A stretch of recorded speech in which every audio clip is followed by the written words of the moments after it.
English paragraph a bus stand. এই প্যারাগ্রাফটি পড়া হচ্ছে advanced learners functional English by Chowdhury and Hossain এই বইটি থেকে। তো প্যারাগ্রাফের শুরুতেই বলা হচ্ছে যে a bus stand is a place where service buses stop and start from. অর্থাৎ একটা বাস স্ট্যান্ড হলো এমন একটি জায়গা যেখানে সেবা প্রদানকারী বাসসমূহ থামে এবং যাত্রা শুরু করে।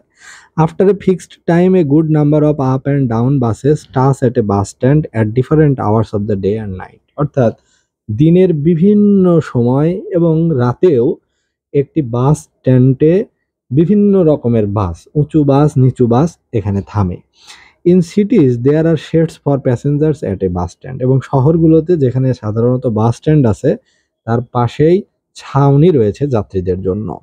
ইট is a temporary shelter for passengers. এই ছাউনি হচ্ছে যাত্রীদের জন্য একটি অস্থায়ী আশ্রয়।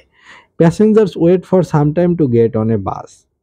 এবং বাস স্ট্যান্ডে এই শেল্টারে, এই অস্থায়ী আশ্রয়ে যাত্রীরা কিছু সময়ের জন্য অপেক্ষা করে তাদের বাসের জন্য। In some bus stands there are counters for ticket. কিছু কিছু বাস স্ট্যান্ডে টিকিট ক্রয় করার জন্য আলাদা কাউন্টারও রয়েছে। Passenger stand in a line for buying tickets. যাত্রীরা টিকিট কেনার জন্য লাইনে দাঁড়ায়। Sometimes there is an exchange of hot words if anybody breaks the line. মাঝে মাঝে যদি লাইন ভঙ্গ হয়, লাইনচ্যুত হয়, তখন গরম কথার কাটাকাটি হয়, অর্থাৎ রাগারাগি হয় প্যাসেঞ্জারদের মাঝে। A bus stand is a busy place. একটা বাস স্ট্যান্ড হচ্ছে খুবই ব্যস্ত জায়গা। One bus comes and the another starts for. একটি বাস আসে আরেকটি যাত্রা শুরু করে। The passengers coming here have no time to talk or to look at others. যাত্রীরা যারা বাস স্ট্যান্ডে থাকে তাদের নিজেদের সাথে কথা বলার বা একজন আরেকজনকে দেখার কোনো সময় নেই। When a bus comes or starts for, যখন একটি বাস আসে বা যাত্রা শুরু করে, passengers become busy in procuring a seat. তখন যাত্রীরা সবাই হুড়োহুড়ি শুরু করে সিট দখল করার জন্য। They push on another to get into it. একজন আরেকজনকে তখন ধাক্কা দেয় তাড়াতাড়ি ভিতরে প্রবেশ করার জন্য।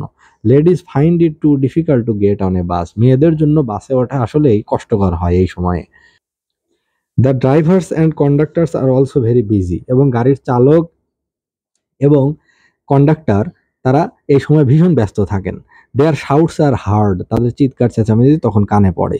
দে try to get as many passengers as they can. যতটা যাত্রী তারা উঠাতে পারে ততটা ওঠানোর তারা চেষ্টা করে।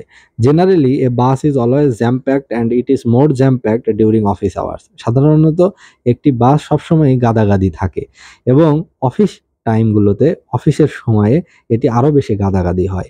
So very few people can get into ইট। তাই খুবই কম সংখ্যক লোক বাসে এই সময় উঠতে পারে। A bus stand is always noisy. একটি বাস স্ট্যান্ড সবসময়ই কোলাহলময়। There are road side tea stalls, small shops, hawkers selling betel leaf and cigarette at a bus stand. একটা বাস স্ট্যান্ডের সাধারণ চিত্র হলো যে পাশে কোনো টি স্টল বা চার দোকান থাকবে, ছোট ছোট দোকান থাকবে, ঘন্টি টাইপের দোকান থাকবে এবং হকার বা ফেরিওয়ালারা হয়তো বিটেল লিফ বা পান বিক্রি করছে বা সিগারেট বিক্রি করছে, এসব চিত্র দেখা যাবে। Magazines and seasonal fruits are also sold here. একটা বাস স্ট্যান্ডে সাধারণত বিভিন্ন রকম পত্রপত্রিকা বা সাময়িকী এবং মৌসুমি ফল সেখানে দেখা যায়। It is a useful place indeed. প্রকৃতপক্ষেই আসলে এটা একটা উপকারী জায়গা। বাস স্ট্যান্ড ছাড়া আমাদের চলে না, বাস স্ট্যান্ড একটি দরকারি জায়গা বা প্রয়োজনীয় জায়গা। তো এই প্যারাগ্রাফটি পড়া হলো advanced learners functional English by Chowdhury and Hossain এই বইটি থেকে।